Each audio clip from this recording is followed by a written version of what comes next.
Hello বন্ধুরা, কেমন আছো? আশা করি ভালো আছো, সুস্থ আছো, সাবধানে আছো। আবারও চলে এলাম তোমাদের মাঝে নতুন একটা কন্টেন্ট নিয়ে। সেটা হলেও মৌকে একরকম আমি বলবো ভয় দেখালো দালাল। দেখো, একই পথে যখন আমরা প্রতীক হই না, তখন জিনিসটা বুঝি বেশি। সব কিছু একই পথে যখন পথিক আমরা যেমন দূরে মানে বাইরে থাকি, বাইরে থাকা জ্বালাটা আমরা ভালো বুঝবো। সেরকম যার কিডনি খারাপ বলো, যার ক্যান্সার বলো, যার মানে রোগের দিক দিয়ে বলো আর ব্যবহারের দিক দিয়ে বলো, যার একটা সন্তান, তারা একটা সন্তানের জ্বালা বুঝবে। মানে যে যেরকম সেটা সে ভালো বুঝবে। সেখানে দালাল যেহেতু এখনও মানে সন্তানের মুখ দেখেনি, সেরকম হচ্ছে মৌ এখনও সন্তানের মুখ দেখেনি, তো সে আইভিএফ ট্রিটমেন্ট করবে। সেহেতু হয়তো দালাল সেই পথে গিয়েছে বা সেটাই খোঁজ খবর নিয়েছে। তো সেখান থেকে তাকে আমরা কিন্তু সাহস বেশি দিই যে করো, ভালো হবে। এই জ্ঞানটুকু না দিলেও আমার মনে হতো চলতো। তার তো নাকি কন্টেন্টের অভাব নেই যে এইটুকু না বললেও চলতো, আমার মনে হয় যতটা। কারণ এই প্রথম কথা বলল যে ভাড়ার কথা, যে ভাড়া এত নিয়েছে, 1 বছরে এত, খাওয়া দাওয়ার খরচ বাদ দিয়ে 1 বছরে এত। তো আমি ভগবানের কাছে চাই যে ও যেন মা হয়ে একবারেই মা হয়ে আসে। কারণ প্রসেসটা নাকি একবারে ফেল হলে দুবার ট্রিটমেন্ট করতে হয়, দুবার ফেল হলে 3বার ট্রিটমেন্ট করতে হয়, এরকম একটা প্রসেস আছে। তো ও বললাম যে যেটা জানে সেটা জানে, তো ও হয়তো ওটা জানে। তো সেখান থেকে ও বলল একবারেই যেন সফলতা পায়। তো ব্যাস, এইটুকুর জন্য আমার মনে হয় কন্টেন্ট না করলেও চলতো। তারপরে যেগুলো বলল ও, সেগুলো আমার মনে হলো পুরো ভয় দেখালো। যে 1 বছরে এত খরচ, ট্রিটমেন্ট হতে খুব কষ্ট লাগে, লিফট না হলে কষ্ট আছে, তারপরে নিচে ঘর না হলে কষ্ট হবে, প্রচুর কষ্ট হয়, প্রচুর ধকল হয়, হ্যান ত্যান ভুং চুং ভুং বকেই চলে গেল। ও নিজেই বলে সবার শরীর একই হয় না। অনেকে থাকে একটুতেই নেতিয়ে যায়, অনেকে থাকে দিব্য হেঁটে চলে ঘুরে বেড়ায়। মানে দিব্য হেঁটে চলে ঘুরে বেড়ায় বলতে গিয়ে আবার আমার কথা মনে পড়লো। সিজার করার পরে বেডে প্রত্যেককে খেতে দিত, দুপুরে খাবার দিত, সন্ধ্যাবেলায় খাবার দিত বা আমি কিন্তু কিছু খেতাম না। কারণ হচ্ছে আমি একটাই জিনিস খেতাম, সেটা হচ্ছে সুগার ফ্রি বিস্কিট বেশি করে, লাল চা চিনি ছাড়া, আর হচ্ছে তোমার মুড়ি। আমি প্রত্যেকটা সময় খিদে পেয়েছে মুড়ি ঢেলে বাটিতে করে খেতে শুরু করতাম। কিন্তু আমি তোমার খেতাম না, ভাত। তারপরে তোমার 3 টাইম ভাতই দিত, কারণ মায়েদের তো ভাতের প্রয়োজন, তো হসপিটাল থেকে ভাতই দিত। সেহেতু খুব ধরো হতো, মানে প্রত্যেকে খেত। খাওয়ার পর সেলাই যখন 9 দিনের দিন কাটে, আমাদের সেলাই 9 দিনের দিন কেটেছিল। সেলাই যখন 9 দিনের দিন কাটে, তখন প্রত্যেকের পেকে গেছে, কাউরি পুঁজ হয়ে গেছে, কাউরির পেকে গেছে, কাউরির ধরো লাল টস করছে, এইরকম। তো আমাদের 12 থেকে 13 জনের কেটেছিল। তো আমার সেলাইটা খুব ভালো ছিল। তখন ডাক্তারবাবু যিনি সেলাই কাটছেন তিনি বলছে যে আর সবাইকে আবারও ভর্তি রেখে দিল, কিন্তু কেউ ছাড়া পেল না। আর যারা ছাড়া পেলো তাদের বলল ড্রেসিং করতে হবে। তো আমার সেলাইটা খুব ভালো ছিল। তখন ডাক্তারবাবু বলল সবাইকে যে দেখো, 2 ছেলের মা, সেলাইটা এত ফটফটে শুকিয়ে গেছে, তো তোমরা খাবে বেশি, তাহলে কি হবে, সেলাই সিজার করার পরে পেট টান করে খেলে না, সেলাইটা পটপট করবে। আর আমার হসপিটালে না খেতে ইচ্ছা করতো না, সেহেতু সবসময় মুড়ি আর ওই সুগার ফ্রি বিস্কিট আর লাল চা, ব্যাস, আর কিছু খেতাম না। তো সেখান থেকে বলছি সবার শরীর কিন্তু সমান হয় না, আর সবাই একই হয় না। ভয় দেখারও কিচ্ছু নেই। কেউ যদি সিজার করতে যায়, আমার সিজার হয়েছে, আমি সিজার ব্যাপারটা বুঝবো, তখন কি আমি বলবো যাই সিজার করিস না, চাকু ছুরি দিয়ে কাটবে, অজ্ঞান করে দিবে, ওরে বাবারে কি ব্যথা হয়, আরে বাবা বাচ্চা হতে গেলে তো ব্যথা হবেই।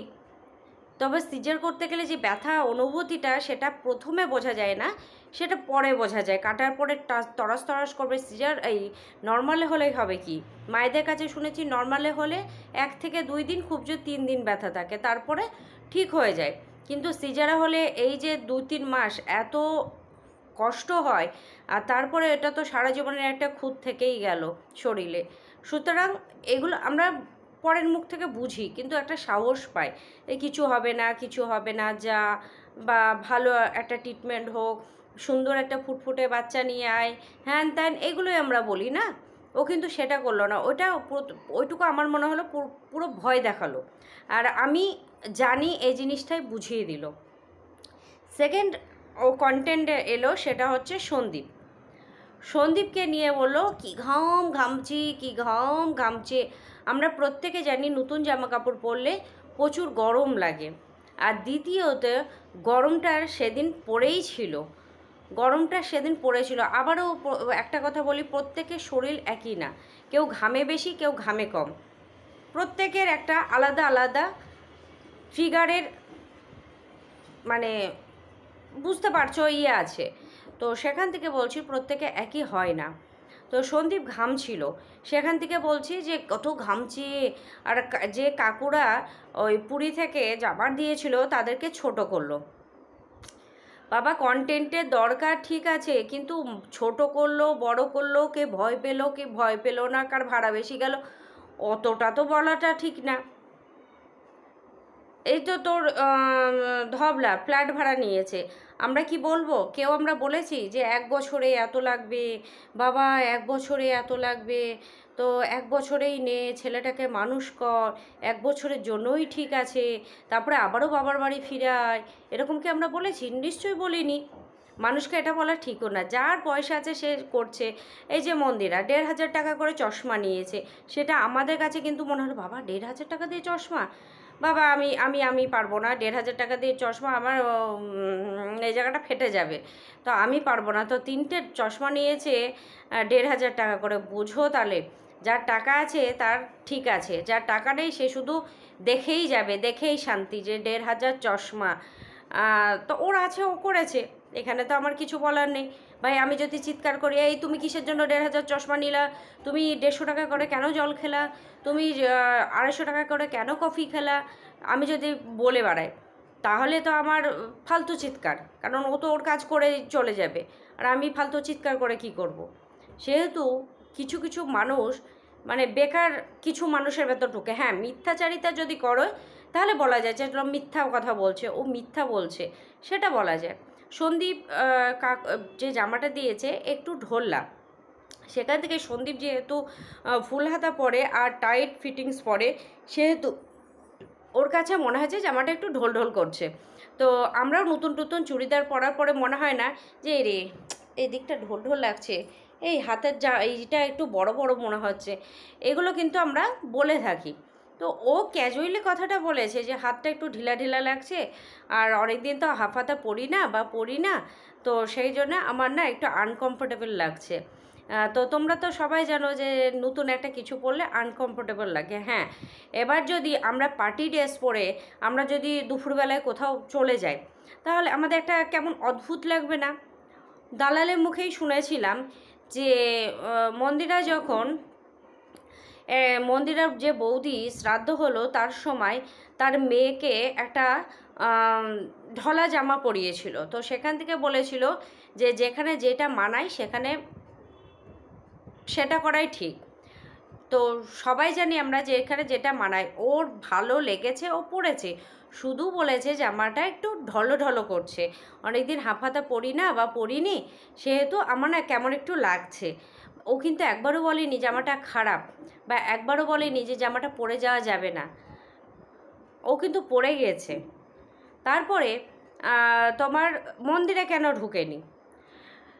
বাবা বাবা বাবা, আর কতবার আমরা পজিটিভ করব, নেগেটিভকে পজিটিভ করতেও ভাই মনে হয় যে বোকার প্রশ্নের উত্তর দিচ্ছি। আমাদের বাড়ির পাশে যদি কোনো মন্দির থাকে, তখন আমরা কি করি, কোনো রিলেটিভ এলে আমরা যখন ঘোরাতে নিয়ে যাই মা বাবা সমেত, সেখানে কেউ একজন গেলে তখন মনে হয় বাবা গরমে আর যাচ্ছি না, গাছতলায় বসি, মা বাবা তো যাচ্ছে কাকু কাকিমার সঙ্গে। এটা যদি আবার বোনের বড় হতো, মানে যে বুনুটা এসেছে তার যদি বিয়ে হতো, বা কাকুটার যদি একটা ছেলে থাকতো, ছেলে বিয়ে করে নিয়ে এসেছে বা ঘুরতে এসেছে, তখন কিন্তু সন্দীপ না গেলে তাদের ভালো লাগতো না। একটা বয়সেরও মানান আছে। কাকু কাকিমার সঙ্গে মা বাবা গিয়েছে, সেখানে সন্দীপ বলেছে ঠিক আছে একটু বাইরে বসি, বাড়ির কাছে মন্দির, তার মানে অনেকবারই গিয়েছে, আরও তো বললোই, সেদিনও গিয়েছিলাম। হ্যাঁ, আমরাও যেমন তোমার নবদ্বীপে অনেকবার গিয়েছি, অনেকবার, সেহেতু যাই ঠিকই, কিন্তু অনেক মন্দির ছেড়ে দিয়ে আসি। গিয়েছি তো ঠিক আছে, মানে ঘোরার জন্য যাচ্ছি, ঘুরলাম ফিরলাম ঠিক আছে। আবার যতবার, এবারও যখন গিয়েছিলাম মুম্বাই থেকে, এবারও গিয়েছিলাম, সবাই মিলে গিয়েছিলাম। বেশ ওই যে যাওয়া সবাই মিলে ওইটা আনন্দ, সবাই মিলে আসাটা খুব আনন্দ। সব যে মন্দির দেখতে হবে এমনও কিছুই নেই। হ্যাঁ, মেন মন্দিরটা দেখলাম। তারপরে যেহেতু ওর বাড়ির কাছে, ওর গরমে ইচ্ছা হয়নি, গরমটা বেশি পড়লে তাই মনে হয় যে, আর সব থেকে বড় হয় যে এসির ভিতরে থাকা। এই গাড়িতে এসি চালিয়ে যদি কেউ ঘুরতে যায় না গরমের সময়, বেরিয়ে অসম্ভব শরীর খারাপ করে, অসম্ভব শরীর খারাপ করে। তখন মনে হয় আর ভালো লাগছে না রোদ্রে ঘুরতে। গরমটা যেন, মানে চুলার যেমন ভাটি থাকে না, মানে আগুনের, লকড়ির আগুনের যে চুলাগুলো থাকে, সেই চুলার পাশে মনে হয় বসে রান্না করছে, ওই রকম ভক করে একটা গরম চলে আসে। সেই গরমটা নেওয়াটা খুব অস্বাভাবিক।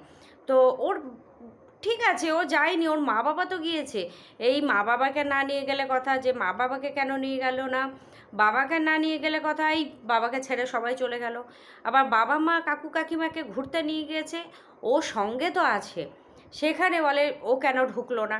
মানে প্রত্যেকটা পদে তুমি যদি ধরো কথা, তাহলে মানে ঠিক আছে, সন্দীপ ওই জন্যই ছেড়ে দিয়েছে, তুই বকছিস বক, কন্টেন্ট করছিস কর, কিন্তু ওই যে আমরা ভালোবাসি, আমরা তো সহ্য করব না, আমরা বলতে বসে পড়বো, কারণ আমাদেরও তো এটা কন্টেন্ট, ঠিক না? ও পজিটিভ করে, এই নেগেটিভ করে, আমরা পজিটিভ করি, এটাই হচ্ছে আমাদের কন্টেন্ট। তারপরে বলে কি না, এই সন্দীপ পিছনে বসেছে, সন্দীপ পছন্দ করে না তবু পিছনে বসেছে। আমরা, মানে আমরা কেন, আমরা প্রত্যেকে জানি কাউকে সম্মানীয় ব্যক্তি যে থাকে সে সামনে বসে গাড়ি, আর যারা চুটোপুটো তারা পিছনে বসে। তো কাকু এসেছে, কাকু ঘুরতে এসেছে, একটা বয়োজ্যেষ্ঠ মানুষ, তাকে সামনে বসিয়েছে। এই সামনে বসাটা পছন্দ করে সন্দীপ, পিছনে বসা পছন্দ করে না, তাও বসতে হলো ওকে, খুব কষ্টকর। মানে আর পারি না সেখানে হলো। মানে আমি না কন্টেন্টগুলো যখন শুনছি আমি রীতিমতো হেসে যাচ্ছি, রীতিমতো হাসছি কথাগুলো, যে এগুলো বলতে হচ্ছে, এগুলো কন্টেন্ট। মানে মিথ্যা বলো, কোনো ভুল করো, কোনো অনাচার করো, কোনো মানে কিছু একটা করো, সেটা বলা যায়। এই কেন গাড়ির পিছনে ভালোবাসার জিনিসটা কাকুকে ছেড়ে দিল, এই কেন জামাটা ঢোল্লা বলল, মানে সেগুলোও যদি কন্টেন্ট হয় তাহলে আর কি বলার আছে বলো। তারপরে হয়ে গেল, তাও তো আজকে আমি ভাবছিলাম যে সন্দীপের মা সানগ্লাস পরে ঘুরে বেড়াচ্ছে, এই না বলে যে সানগ্লাস কেন পরেছে, আমি এটা কিন্তু ভাবছিলাম। তো দেখলাম যাই হোক, সানগ্লাসের কথা আজকে আর বলেনি। তো যেহেতু ও নিয়েছে না সানগ্লাস, ও পরে ঘুরে বেড়াচ্ছে। যাই হোক, সন্দীপের মাকে আজকে ছাড় দিয়েছে। কিন্তু তারপরে ওই যে তোমার কাকুকে কিন্তু আজকে ভালো বলেছে। এই সন্দীপের মায়ের সঙ্গে মনে পড়ে তোমাদের বন্ধুরা, কৃষাণুর যখন জন্মদিন হয়, বার্থডে ছিল, ওর মা ছেড়ে চলে গেল, তার 3 মাস পরে যখন কৃষাণুর বার্থডে ছিল, তখন এই কাকু ফটাক্সে সন্দীপের মায়ের পাশে এসে দাঁড়িয়েছিল আর ছবি তুলেছিল।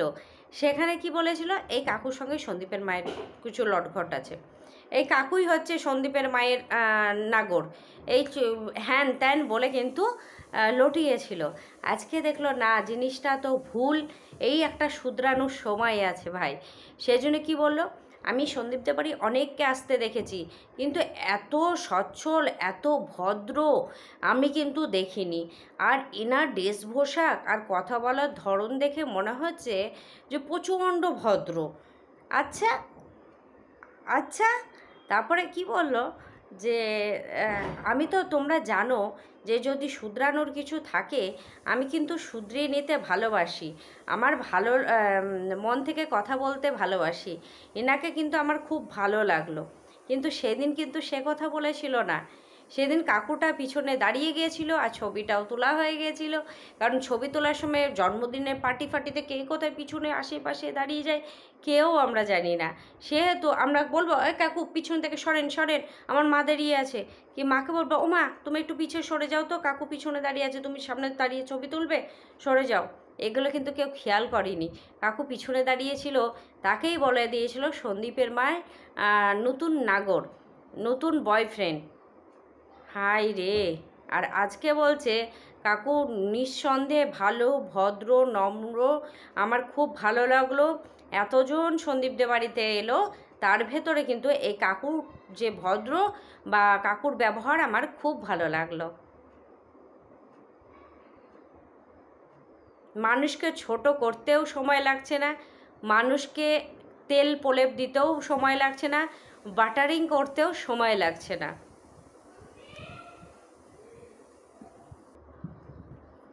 মানুষ ওই যে মানুষ দেখবো কত, আর সেই রকমই আর কত দেখবো বুঝতে পারছি না।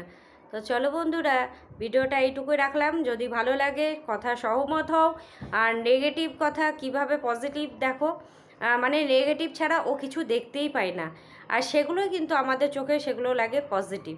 আর ও যেগুলো পজিটিভ দেখে, যেগুলো পরকীয়া বৈধ, ফ্ল্যাটে লাইট জ্বলাটা রাত্রিবেলায় বৈধ, তারপরে কোনো সন্তানকে ছেড়ে যাওয়া বৈধ, কোনো মেয়ে বেরিয়ে গেলে তাকে সাপোর্ট করা, কাঁধে কাঁধে মাথা দিয়ে বলে যে না আমি তোর পাশে আছি, সেগুলো সেই সময় চিৎকার করে করে বলেছে, আমরা তখন বলেছি না, কিন্তু ও তখন বলেছে হ্যাঁ। আজকে আমরা যখন বলছি ঠিক আছে মন্দিরা ফিরে এসেছে, সংসার করছে, মানিয়ে নিয়েছে, সেটা ঠিক আছে, ওর কাছে হয়ে গেছে না, কেন ফিরে এলো, কেন কি করলো, কি হলো, এই হচ্ছে ও, মানে ও সবসময় উল্টোটাই দেখে।